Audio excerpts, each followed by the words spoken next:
All right, welcome to Data Privacy Week. I'm sure you knew about it. It's all over social media, billboards, commercials. That's true. You probably didn't hear about it unless you are in the industry. But it's important to realize that our data is very important to keep private. Data brokers can build profiles on you and know pretty much everything about you. And then they sell it. And they make money. And that isn't necessarily good for you. Living in America, you would think, hey, we have a Data Privacy Protection Act. You'd be wrong. States are doing that. New York has the SHIELD Act. California has the California Consumer Protection Act.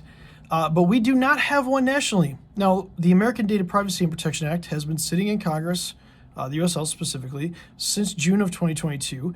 And I read through it. It's okay. It's not as good as the European Union's GDPR, but at least it's a start. There are a lot of things that need to be worked out, like fines and penalties and things like that. But it's went nowhere. And it could be because, I don't know, lobbying. Sorry, I can't say that. But it's something that is important to everybody. We need to keep our data private. And I'll give you a prime example. There's something called the Mother of All Breaches that just kind of got released and talked about. It has 26 billion records, with a B, billion. Emails, passwords, information on people from certain countries. It looks like it was stored on maybe a data broker site or is just a big collection of information. Terrifying. So if you have used your email address and password on multiple different services, there's a chance that, and you've reused it, there's a chance that it's going to be used in an attack. There's another one that's even more pertinent that this didn't really come from a data broker.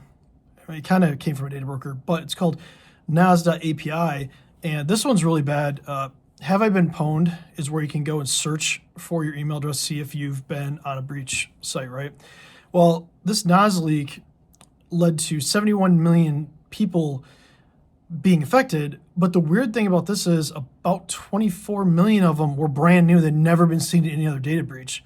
So that's kind of wild. That's not something that happens every day. So if you go to haveibeenpwned.com and you look up your email address, highly recommend it. Make sure that you change your passwords. Make sure that you use multi-factor authentication. So two-factor authentication, if you don't know how to do that. Most sites that you use have instructions on how to set it up. Super important. Please just go do this. I saw videos this weekend of people getting their bank accounts drained because they were giving up information like their two-factor codes, but the hackers already had access into their bank accounts.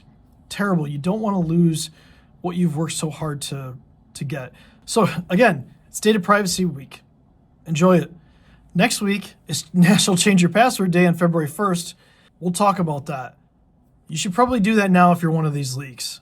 So go change your password and stay cyber safe.